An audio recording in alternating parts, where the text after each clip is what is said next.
किती मोठं प्रदर्शन आहे. अरे आपल्या महाराष्ट्राची खरी ताकद इथं दिसणार आहे. बाबा, हे उडणारं काय आहे? हा शेतीसाठी वापरला जाणारा ड्रोन आहे. आता शेती ही आधुनिक झाली आहे. बघ किती मोठे बैल. आमच्या काळी अशाच बैलांनी शेती व्हायची बाळात. महाराष्ट्राच्या ग्रामीण परंपरेचं वैभव, उत्तम जातींचे पशुपक्षी आणि पशुपालन क्षेत्रातील भव्य प्रदर्शन, इथलं सगळंच किती नैसर्गिक आणि गावरान वाटतंय. हीच आपल्या महाराष्ट्राच्या गावाकडची खरी ओळख आहे. खूप भूक लागली. अरे बघ, इथे सर्वांसाठी मोफत झुणका भाकर आहे. हीच तर महाराष्ट्राची माणुसकी आहे.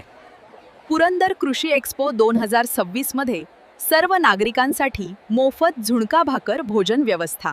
7/12 आणि फार्मर आयडी असलेल्या शेतकऱ्यांसाठी खास लकी ड्रॉ स्पर्धा, 100 पेक्षा अधिक आकर्षक बक्षिसे आणि भाग्यवान विजेत्यास मिळणार नवीन कोरा ट्रॅक्टर. आपणही नाव नोंदवूया का? का नाहीत? कदाचित ट्रॅक्टर आपलाच निघेल. ज्ञान, संस्कृती, तंत्रज्ञान आणि शेतकऱ्यांचा सन्मान.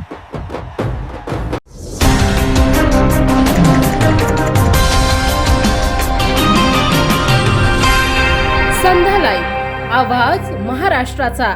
नमस्कार, मी सुद्धा संध्या लाईव्ह मध्ये आपलं सगळ्यांचं स्वागत. पिंपरी चिंचवडला हादरवून सोडणाऱ्या रावेत गोळीबार प्रकरणाचा अखेर छडा लागलाय. तब्बल 2 कोटींच्या खंडणीसाठी थेट कुख्यात बिश्नोई गँगच्या नावाने हा गोळीबार करण्यात आला होता. या प्रकरणाचं गांभीर्य ओळखून पोलिसांनी थेट उत्तराखंडमध्ये धडक मारली आणि बिश्नोई गँगच्या 3 सराईत गुंडांच्या मुसक्या आवळल्या आहेत. काही दिवसांपूर्वी रावेत येथील एका फर्निचर व्यावसायिकावर दहशत निर्माण करण्यासाठी गोळीबार करण्यात आला होता.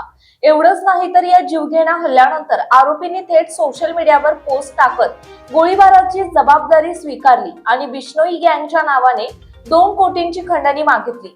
खंडणी न दिल्यास जीवे मारण्याची धमकीही देण्यात आली होती. हरियाणा कनेक्शन असलेल्या या तिघांना पोलिसांनी अत्यंत धाडसी आणि गुप्त मोहीम राबवून बेड्या ठोकल्यात. या प्रकरणाचं गांभीर्य ओळखून गुंडाविरोधी पथकाचे प्रमुख सहाय्यक पोलीस निरीक्षक हरीश माने आणि त्यांच्या पथकाने तांत्रिक विश्लेषणाच्या आधारे आरोपींचा माग काढला. आरोपी उत्तराखंडमध्ये लपल्याची खात्री पटताच पोलिसांनी तिथे गुप्त मोहीम राबवली आणि हरियाणाच्या 3 सराईत गुंडांना बेड्या ठोकल्या.